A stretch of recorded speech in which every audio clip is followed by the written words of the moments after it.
The elevator skipped my floor again at exactly 13 a.m. I was standing right in front of it when the digital display blinked, hesitated, and jumped from 11 to 13. I live on the 12th floor. At first, I thought it was a glitch in the old display panel. The building was built in the late 90s, and management barely fixed anything unless it was on fire. But the doors never even opened on my floor.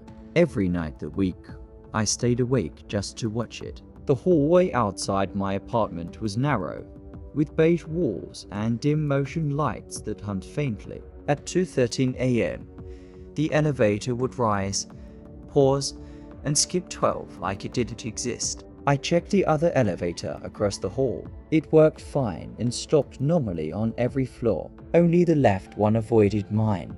I asked Mrs. Callahan from 11 if she'd noticed anything strange. She said she was asleep by 10 every night and hated elevators anyway. She laughed when I mentioned to 13 a.m. The building manager, Rick, shrugged when I brought it up. He said maybe the sensor on my floor was faulty. But when I asked why it happened at the exact same time every night, he didn't answer. I started recording it on my phone. I'd stand in the hallway in the dark, camera aimed at the display panel above the doors. Every video showed the same thing. 11. Pause. 13. One night, I pressed the call button at 12 a.m.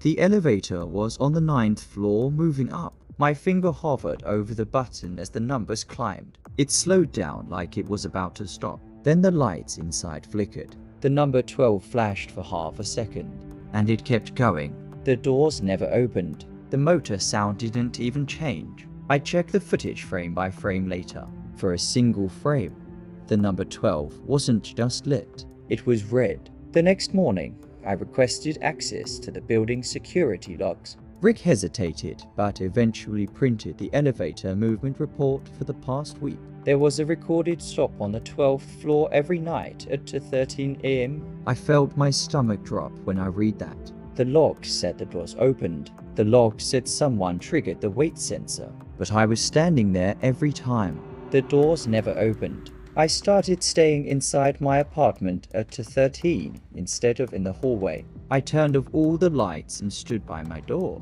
it pressed against the wood. At exactly 2:13 a.m., I heard it. The soft ding of the elevator arriving, then the sound of doors sliding open. I slowly unlocked my door and pulled it open. The hallway was empty. The elevator doors were closed. The display showed 13. I checked the time on my phone. 2:14 a.m. the next night. I did something stupid. I got inside the elevator at 12 a.m. I pressed the button for 12 even though I was already there. The elevator hummed as it descended from 15. When it reached 12, the lights flickered violently. The button panel glitched, and every number lit up at once. The elevator didn't stop. It moved upward instead. I didn't press anything. My heart slammed against my ribs as the numbers climbed past 20. My building only has 18 floors. The air inside felt thinner. The overhead light buzzed like it was about to explode. At 22, the elevator jerked to a stop. The display went blank. The doors slid open. There was a hallway outside. It looked exactly like mine. Same beige walls, same cheap carpet, same flickering motion lights. But the air smelled stale, like something had been sealed for years. And the hallway was silent in a way that felt wrong. I stepped out slowly. The elevator doors closed behind me without a sound. When I turned around, there was no elevator anymore, just a blank wall. My apartment door was there. 12B. I live in 12A. I walked toward it like I wasn't controlling my own legs. The door to 12B was slightly open. A thin strip of darkness waited inside. I pushed it open. The apartment was identical to mine. Same couch, same coffee table, same crack in the ceiling near the kitchen. On the coffee table, there was my phone. It was playing a video. I walked closer. The video showed a hallway. My hallway. The camera angle was from inside the elevator. The doors opened on the 12th floor, and someone stepped out. It was me. Same clothes, same nervous expression, same scar on my chin from high school. The version of me in the video looked straight into the camera. His lips moved slowly. Don't go back. Behind him. Something moved in the hallway. A shadow stretched unnaturally along the wall. The video cut to static. I backed away from the phone. My breathing was shallow and fast. From the bedroom, I heard a floorboard creak. I turned toward the sound. The bedroom door was half open. Something was standing in the darkness inside. It wasn't fully visible. It was shaped like a person, but slightly taller, slightly thinner. Its head tilted too far to the side. I ran toward the hallway. The apartment door slammed shut on its own. The lights flickered violently overhead. The air grew colder with every step I took. I reached where the elevator should have been. There was just a wall. Behind me, I heard footsteps, slow and deliberate. I started pounding on the wall where the elevator doors had been.